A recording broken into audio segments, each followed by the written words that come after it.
Assalamualaikum warahmatullahi wabarakatuh. Om Swastiastu, Om Swastiastu, Namo Buddhaya, Salam Kebajikan. Yang terhormat Bapak Nofri Suhermi, SSI, MSc, selaku dosen pengampu mata kuliah pengantar analisis deret waktu. Pada kesempatan ini, kami akan mempresentasikan hasil diskusi kelompok kami mengenai ARIMA modeling yang mempunyai 3 poin pokok yaitu identifikasi model, estimasi dan uji parameter, uji asumsi residual. Bisa tolong di next. Ini merupakan anggota pada kelompok kami. Next, next. Oke, pada mari kita mulai dengan poin pertama yaitu identifikasi model. Pada identifikasi model, pertama-tama bisa kita lihat dari time series plotnya. Ini adalah output hasil dari Minitab dan dapat kita simpulkan dari hasil pengamatan plot diketahui bahwa varians data tersebut konstan. Hal ini terlihat pada plot yang tidak menunjukkan pola penyebaran data yang semakin melebar atau menyempit seiring bertambahnya nilai waktu. Dengan demikian dapat disimpulkan bahwa tidak terdapat tren yang signifikan dalam data tersebut karena data tidak menunjukkan tren dan varians konstan sepanjang waktu. Maka data tersebut dapat dikategorikan sebagai stasioner.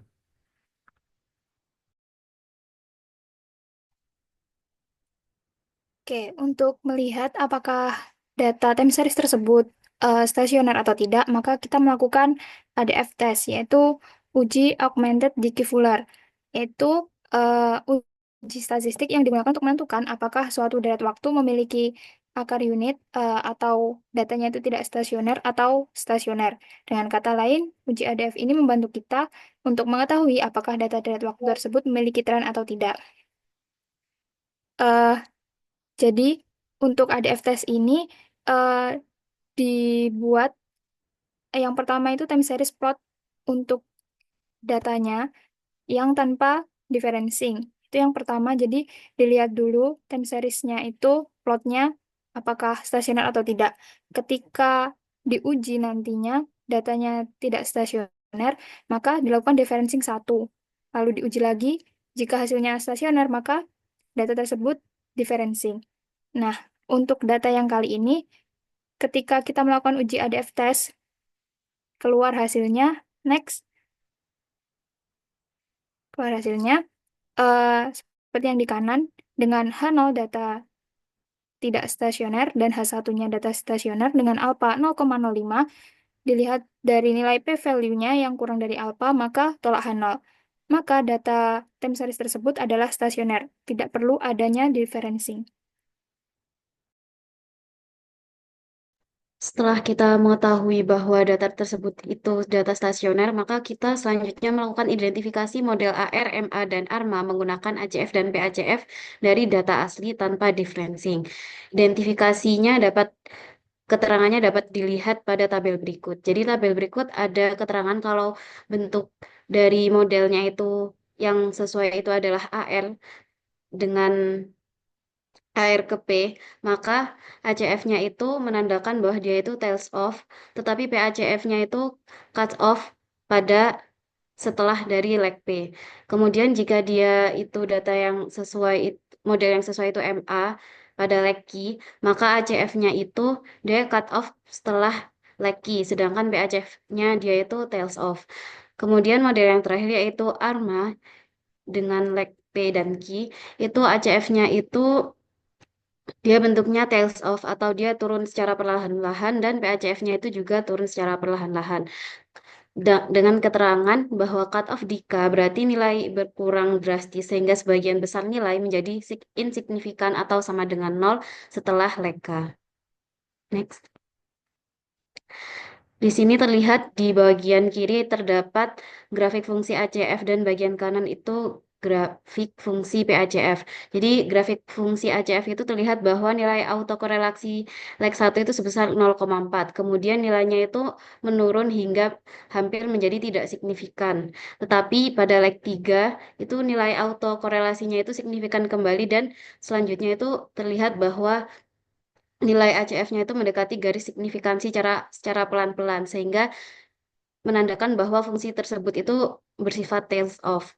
Kemudian dilihat di bagian kanan itu terdapat grafik fungsi PACF yang menunjukkan bahwa nilai PACF-nya itu semakin lama itu mendekati semakin tidak signifikan. Namun ia itu tidak langsung menjadi insignifikan karena dia turunnya pelan-pelan sehingga PACF-nya juga bersifat tails off. Karena kedua fungsi ACF dan PACF-nya itu tails off, maka model yang sesuai adalah model ARMA.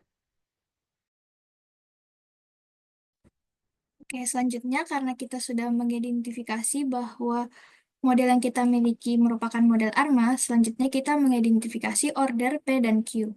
Langkah pertama yaitu analisis dari ACF dan PACF, yaitu dengan cara mensimulasikan beberapa series, yaitu mulai dari series ARMA 11 dan seterusnya, dan dibandingkan dengan model yang dimiliki.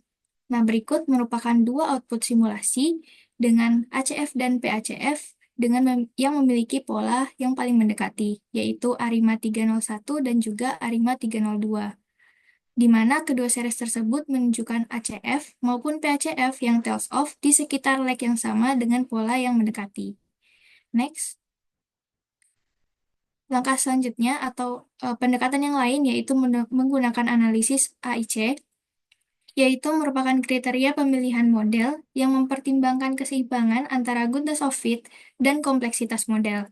Dalam identifikasi order ARMA, kombinasi P dan Q yang menghasilkan AIC terkecil dianggap sebagai model terbaik karena mampu memodelkan data dengan baik tanpa overfitting. Nah, dapat dilihat output dari Minitab, yaitu menunjukkan bahwa model ARIMA 301 dan juga 302 menempati urutan kedua dan ketiga sebagai model dengan AIC terkecil, sehingga kedua model tersebut dapat diidentifikasi sebagai model terbaik. Next. Nah, untuk menentukan mana di antara model 301 dan 302 yang merupakan model terbaik, kita melakukan analisis EACF, yaitu Extended Autocorrelation Function, yang merupakan metode untuk mengidentifikasi order ARMA yang lebih sistematis dengan menggabungkan informasi dari ACF dan PACF. Berikut merupakan output dari RStudio, di mana baris ini merupakan order dari AR yaitu P dan kolomnya merupakan order dari MA. Berdasarkan hasil output tersebut, titik O pertama yang membentuk pola segitiga siku-siku muncul pada kombinasi AR3 dan MA1. Hal ini mengindikasikan bahwa model ARIMA 301 merupakan kandidat kuat untuk dipertimbangkan sebagai model yang sesuai.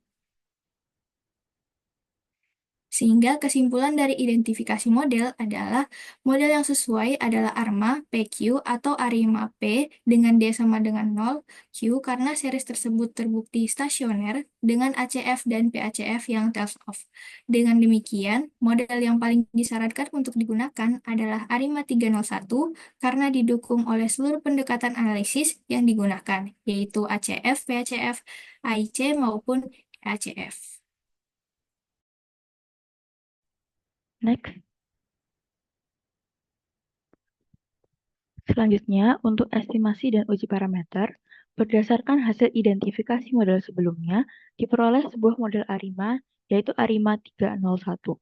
Model ini terdiri dari 3 parameter autoregresif atau AR dan 1 parameter moving average atau MA. Model ARIMA 301 dapat dituliskan sebagai berikut, seperti yang telah tertulis pada PPT. Selanjutnya, dilakukan estimasi parameter pada model serta pengujian signifikansi parameter menggunakan nilai p-value. Tujuannya adalah untuk mengevaluasi apakah parameter-parameter dalam model signifikan secara statistik. Hasil p-value dari tiap parameter akan dibandingkan dan model yang memiliki parameter signifikan akan dipertimbangkan lebih lanjut untuk pemilihan model terbaik. Next. Nah, berikut adalah estimasi dari parameternya. Didapatkan semua parameter itu bernilai signifikan seperti yang sudah disampaikan Nabila sebelumnya. Jadi seluruh parameter AR dan MA signifikan, jadi menunjukkan data series dapat dimanfaatkan secara baik oleh model ini. Namun di sini kita bisa lihat di salah satu p-value-nya lebih dari 0,05, yang artinya sebenarnya tidak signifikan, namun tidak mengurangi kekuatan model secara keseluruhan. Karena ya tidak ada parameternya di situ. Jadi bisa tidak terlalu berpengaruh untuk model. Yang terakhir ada model ini modelnya bahwa nilai masa lalu hingga lag kemudian berpengaruh signifikan terhadap nilai ini, mencerminkan pola autokorelasi yang sangat kuat. Selanjutnya adalah uji asumsi residual. Next. Yang pertama adalah plot ACF residual. Berdasarkan plot ACF residual, terlihat bahwa hampir seluruh nilai autokorelasi pada berbagai lag berada di dalam batas signifikansi 5% yang ditunjukkan oleh garis horizontal merah. Hal ini menunjukkan bahwa tidak terdapat autokorelasi signifikan pada residual model, sehingga dapat disimpulkan bahwa residual bersifat acak atau white noise. Dengan demikian, model telah memenuhi salah satu asumsi penting, yaitu residual tidak mengandung pola tertentu yang belum ditangkap oleh model ini. Model ini mengindikasikan bahwa model sudah cukup baik dalam menjelaskan struktur data time series yang dianalisis.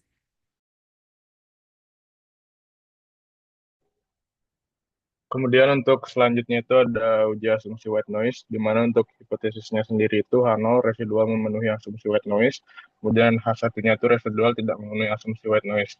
Untuk taraf signifikansinya itu alfa sama dengan 0,05, di mana untuk keputusannya itu gagal tolak H0 apabila p-value dari junk box yang kita uji itu lebih dari alfa atau 0,05. Kemudian bisa dilihat sendiri untuk statistik ujinya yang sudah dilakukan di Minitab, di mana untuk hasil dari p-value-nya itu sampai ke log 48 itu berada di atas atau lebih dari alfa 0,05. Jadi dapat disimpulkan bahwa residual memenuhi asumsi white noise, sehingga asumsi white noise residual dalam model dapat terpenuhi.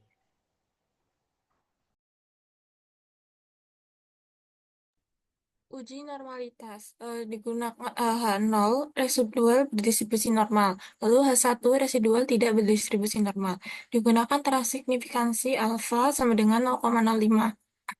Berdasarkan hasil uji Anderson-Darling didapatkan bahwa p-value 0,686 lebih dari 0,05. Maka keputusannya adalah gagal tolak H0. Kesimpulan, berdasarkan hasil uji Anderson-Darling pada uji residual, dapat disimpulkan bahwa residual memenuhi asumsi normal. Oleh karena itu, asumsi residual berdistribusi normal dalam mode terpenuhi. Baik, untuk kesimpulannya, berdasarkan pengujian asumsi residual, yaitu uji white noise dengan menggunakan uji jump box dan uji normalitas menggunakan uji Anderson-Darling, yang keduanya menghasilkan keputusan gagal tolak H0, yang menandakan bahwa residual tidak memiliki autokorelasi yang signifikan dan berdistribusi normal, sehingga model ARIMA yang dibangun diasumsikan telah sesuai dan layak untuk digunakan dalam analisis dan peramalan data deret waktu.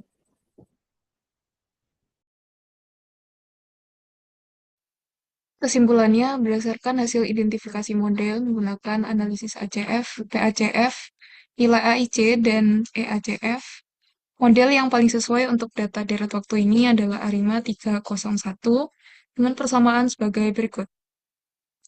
Nah, setelah model diestimasi, dilakukan uji diagnostik terhadap residual untuk memastikan bahwa residual berdistribusi normal dan tidak memiliki autokorelasi, sehingga model ini layak digunakan untuk analisis dan peramalan.